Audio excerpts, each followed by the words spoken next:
Hey everybody, welcome to the Morning Devo with Bo-O. Bright and early today, 7:27, January 27th, and in the book of 2 Samuel.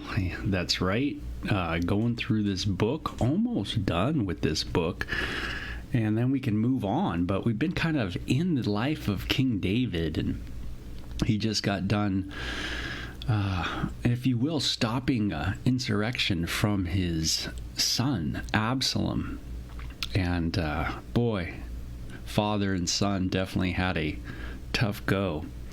And after Absalom's death and the rebellion had ceased, David had his own issues with his own military. And, his behavior... Because of his behavior was so up and down. Such an emotional guy David was. And a lot of people didn't know, obviously, how to handle his emotions. They kind of got the best of David, and it was kind of overwhelming to a lot of people. It just reminds me that my emotions could probably be overwhelming to a lot of people too. And maybe instead of bringing all my emotion to people, maybe it's best that I bring my emotions, to the Lord. And maybe this is again why David was a man after God's own heart, is because in the Psalms we see that he really directed a lot of his emotions to God, and poured out his heart literally before the Lord in songs and music. And this guy was a musician, and this guy played and played and played and played his guitar and just sang and sang songs. And this guy's love of his life was the law of God, and he saw that it was so beautiful and perfect and right. We shouldn't lie. We shouldn't steal. We shouldn't commit adultery. But he found such failure in himself. So where we're at is we get a list of those that are part of his new inner circle, his cabinet, so to speak, of his government. And then in chapter 21, it says, "And there was a famine during David's reign that lasted year after year for 3 years." So 3 years of a famine's going on. And it says, "Then the Lord said, the famine is because of the guilt of Saul and his family, for they murdered the Gibeonites." So there's something that happened that we went over about the Gibeonites and the murder of these people from the hand of Saul, who was a Benjamite of the tribe of Israel. Remember, there's 12 tribes of Israel.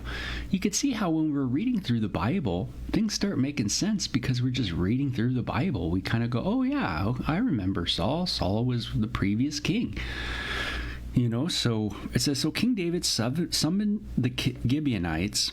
They were not part of Israel, but were what was left of the nation of the Amorites. Israel had sworn not to kill them, but Saul in his nationalistic zeal had tried to wipe them out. So there was a treaty between the Gibeonites and Israel, and Saul broke that treaty, and there was going to be some repercussions for that. David asked them, "What can I do for you to rid ourselves of this guilt and to introduce you to ask God to bless us?" Now, this is cool because this is kind of one of those steps. Have you ever heard of the 12 steps? Those famous 12 steps? That's right. How many people go to a 12-step meeting in a week? You think worldwide?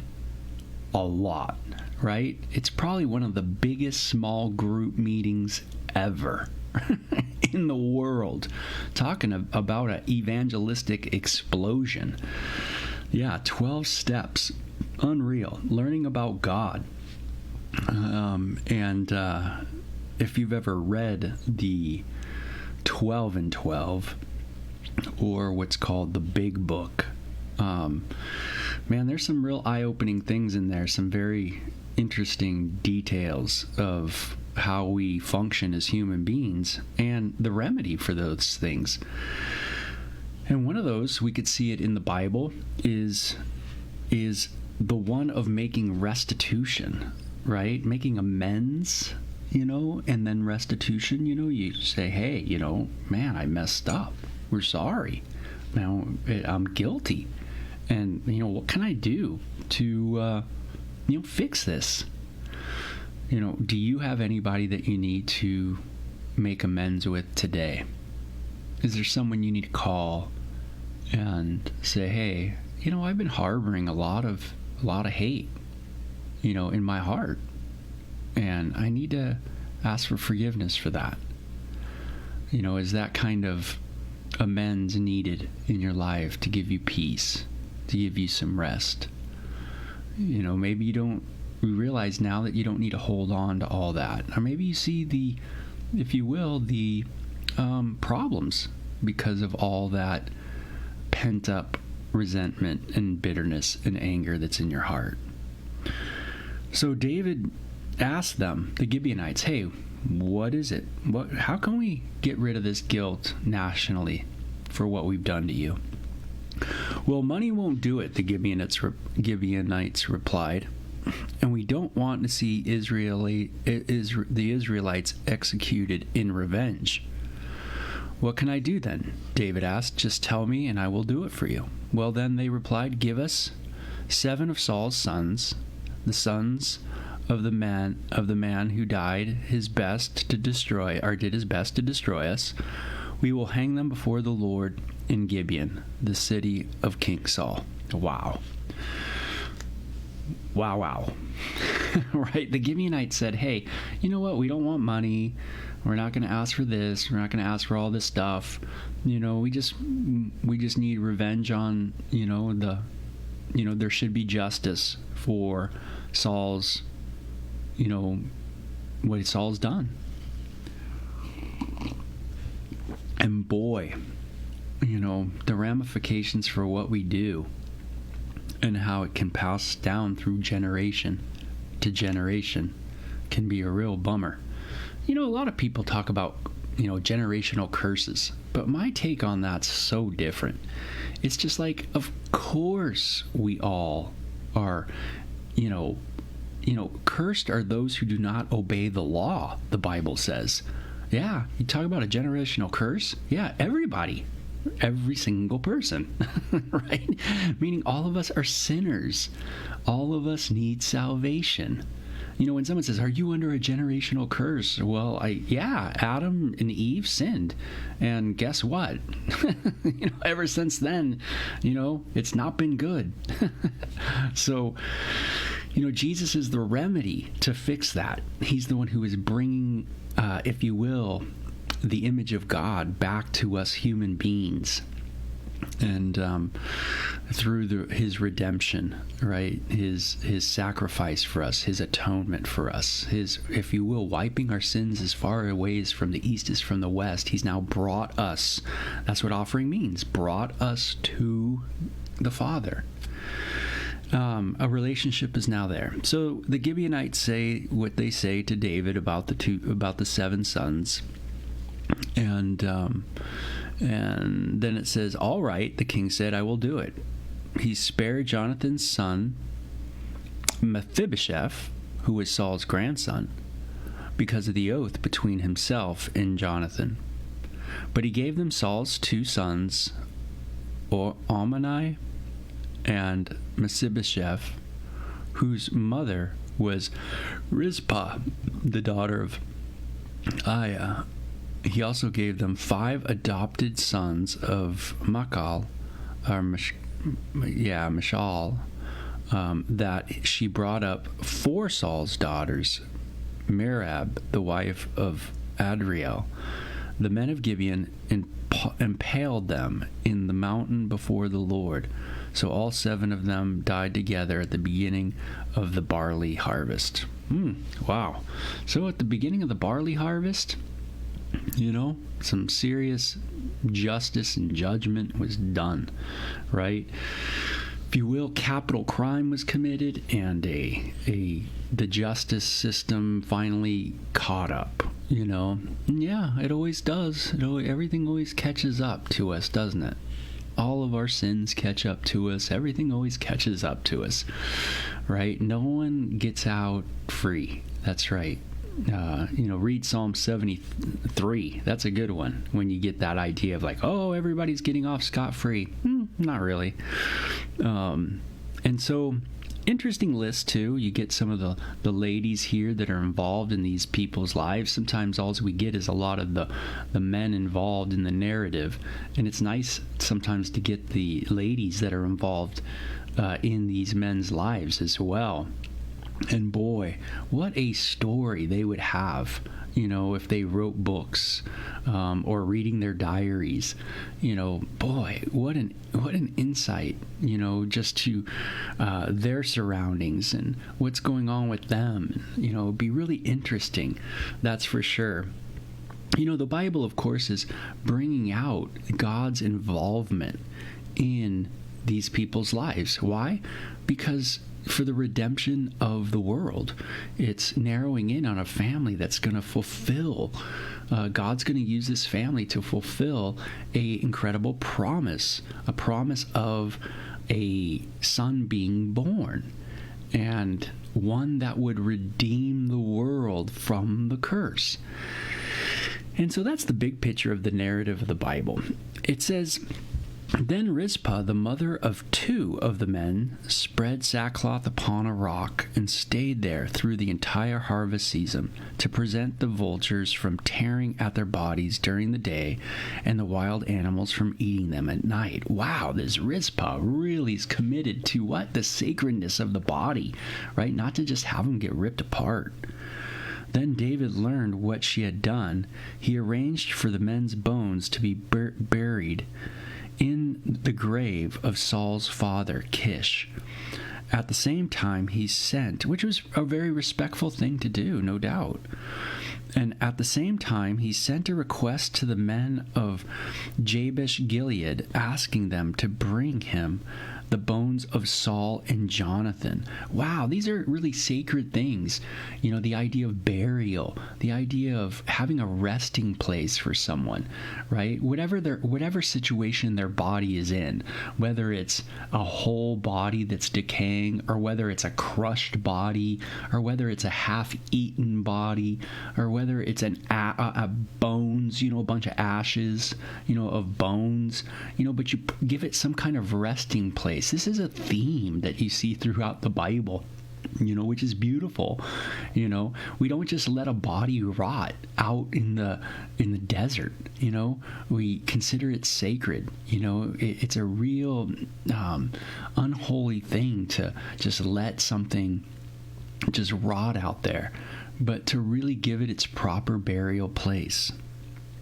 Some people do that with animals too, by the way. I've seen that happen, where people think even the animal deserves to have that body buried, in the ground. And so I love this. David, he gets Jonathan, who David loved Jonathan. Remember how much he loved Jonathan. This is his crony. It's his buddy. And he gets Saul, the bones of Saul, who most people consider as the enemy of David. But David never considered Saul an enemy. He cared for Saul. And it says they had stolen their bodies from the public square at Beth Shan, where the Philistines had impaled them after they had died in battle on Mount Gilboa. So their bones were brought to him. Then at last God answered prayer and ended the famine. So, remember, they had to get David and Jonathan and from the Philistines, and it was this whole situation that took place when David and Jonathan died, or Saul and Jonathan died. And And there was kind of like a mission to go get their bodies, from the enemy's camp. And but now it seems like they tie it all together. They bring it all together. The families of Saul, their final resting spot. So once when the Philistines were at war with Israel and David and his men were in the thick of battle, David became weak and exhausted. Ishbi-Benob, a giant whose spear tip weighed more than 12 pounds and who was sporting a new suit of armor, closed in on David and was about to kill him. But Abishai and the son of Zeruiah came to his rescue and killed a Philistine. After that, David's men declared, "You are not going out to battle again. Why should we risk snuffing out the light of Israel?" It's kind of an interesting little detail of maybe a past war in this part of 2 Samuel. Or should I say a past battle where they're up against some pretty major people and some serious battling's going on. The Bible does talk about giants. It's pretty interesting. Very large people. And that's always a neat thing to kind of study throughout the scriptures. But notice the heart behind this is that David was trying to be protected by his people. And they were trying to do right things, trying to protect the king from being hurt. And have you ever tried to protect someone from being hurt? How good does it really work? You try to protect your kids your whole life from being hurt, but what happens? Oh man, they get hurt, right? Yeah, and if you're so intense on them not getting hurt, and you're not really prepared for it emotionally, right? You're trying to do everything to prevent it. Then when it does happen, a lot of times emotionally, you're just not there. You're not ready. You're not prepared. You have to learn to give your kids over to the Lord. You have to learn to give your family over to God every day. They are the Lord's. You have to allow the sovereign hand of God to work in their life. And that can be really difficult. My mom used to always tell me, hey, let your kids learn. They have to learn. They have to learn. That kind of idea.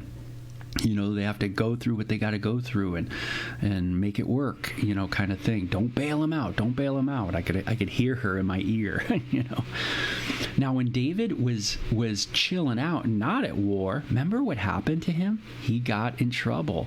He became complacent, and he ended up finding Bathsheba, right? What a bummer. Yeah, he had a counselor, in his government, he had one of his main cronies, Ahithophel, who probably lived close to King David, to the main place of the king. Ahithophel's granddaughter was bathing, and David said, "That I want that girl," right? And she was already married. She was already someone else's wife. So, but it's interesting here that we get this insight that Abishai and Zeruiah, they rescued David from the hand of this Philistine giant. And then from then on, they wanted to protect David. And when they tried to protect David, did they really protect David? The answer is no. Even when David wasn't at war, he wasn't protected. There was another, if you will, enemy lurking. Isn't that crazy? We might be protected physically from a giant, but then we have something else going on in us that is just as dangerous, but it's happening within us, and so we don't see it, and we don't think it's that important or that consequential, but it is. Oh man, we can all relate to this, right? Oh, totally. Absolutely. We can relate to this. So, you're protected, you're not getting crushed on a motorcycle, but instead you're getting crushed in your heart, right? You're getting crushed by, your greed, your pride, right? Your envy, your malice, your lustful inclinations, right? All the yuck that's inside is crushing you. So it's neat that I think that little bit is brought up. It says later during a war with the Philistines at Gob, Shebeki and Hushai killed Saph, another giant. At still another time at the same place, Elhanan killed the brother of Goliath the Gittite, whose spear handle was as huge as a weaver's beam. And once when the Philistines and the Israelis were fighting at Gath, a giant with 6 fingers on each hand and 6 toes on each foot defied Israel and David's nephew Jonathan. The son of David's brother Shimei killed him. These 4 were from the tribe of the giants of Gath and were killed by David's troops. Really cool. Gath. Maybe do some studying on Gath. And notice Goliath the Gittite. We could study that a little bit too. And you find out where these giants come from. Kind of where their origins maybe are from. You can get into that. There's different, websites to go to. There's different, especially biblical archaeology. Sites out there that can really maybe help a little bit with this, finding some of the maybe roots of where these people are from, and maybe their background a little bit. But it's neat that you get to see how some of the interesting battles that they go through. Now, we are going to finish this book pretty soon with a couple chapters. And we have 3 more to go. We have an incredible song coming up. So stay tuned for that. And remember, you can always check out the archives at Beau Willett and, kind of get in there and pour over some of the other devotions too during the weekend if you want. So you guys have a great day. Stay warm. We'll catch you later, okay? And hey, Marcia, Casey, thanks so much for joining me this morning. Bye-bye.